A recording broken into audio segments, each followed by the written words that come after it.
Today's video is going to be a little bit of a PSA, and I want to tell you men out there, please stop buying expensive lavish dinners and gifts and taking women out on trips that you barely even know or hell even just met for the first time. Okay, I know that it seems like a great gesture and it's sweet and you can show women how you are not cheap and that you want to invest in them, but it ends up actually coming across the wrong way a lot of times. And in fact, I often think it makes the connection worse to start with. So let me explain why. On the surface, again, giving lots of gifts or gestures like that seems just generous. And a lot of men say, well, I got a lot of money, it doesn't matter. But here's the problem. This woman knows that neither of you really know each other. Okay, you haven't even invested in one another, and she hasn't clearly invested in you. So all you really know is that you guys are maybe physically attracted to each other or find each other physically attractive. But outside of that, you don't really know if there's any connection or compatibility there.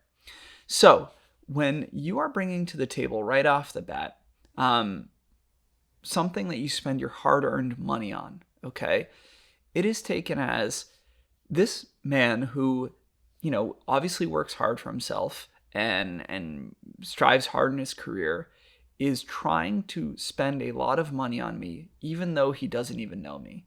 He doesn't even know if I like him really, or if we actually get along, or hell, even if I'd respect him as a person. So if he's doing those things, that must mean that either he doesn't really value, what he's putting out there. He doesn't value himself or his time or his money, because he could be spending that anywhere else, right? He could be spending it on friends or family that have invested in him and spent quality of time together for years. Why is he spending it on me? Either he doesn't really value himself, or he's just using that as a means to win me over. He's trying to buy my affection. He's trying to buy my interest. And that comes generally from a desperate place.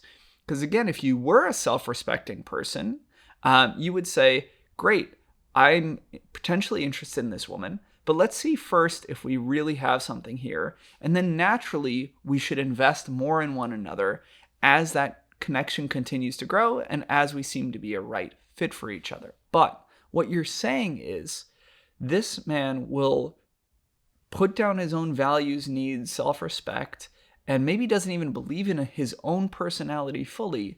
And what he thinks his value is what he can offer me. And then that starts to frame the connection in her mind of like, cool, this guy primarily can be a provider. He can maybe give me things or support me or take me out to fancy places.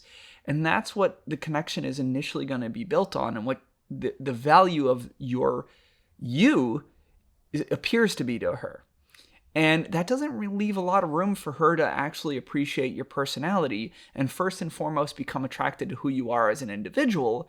And then if you were to give her something nice, it is seen through a much more positive lens. It is seen as, hey, here's this really awesome guy that I'm falling for because of who he is, his personality, all those things. And then because he's really starting to like me from a healthy place, he's wanting to share some of himself with me. And it's not an obligation or an expectation. It is truly a gift that is appreciated. When on the flip side, if you just start with money off the bat, then it's the primary source of value. It becomes an expectation, and it becomes a necessity for her to at least continue to stay in that relationship or give you attention and give you that time. And unfortunately, often when that runs out, or you want to scale that back suddenly and try to get to know her, because she didn't really build a connection on you two organically, but rather what you have to offer, that value's out the window, and sometimes so is she. And I'll say this, you can buy attention, but you can't buy affection, right? You might be able to get a woman to go on a couple extra dates with you, hell, to sleep with you. Some people even get into relationships and marry based on this, but it never leads to real substantial love because you need a lot more for that, for intimacy. We want to feel like we understand each other and we're close and we respect each other and we share values. And if you don't have a connection built on that, it'll eventually fizzle when the money runs out. I hope you guys enjoyed this video as much as I enjoyed making it. If you did, subscribe below. I'm putting out fresh content every single week, and I can't wait to deliver more value and new perspectives straight to you.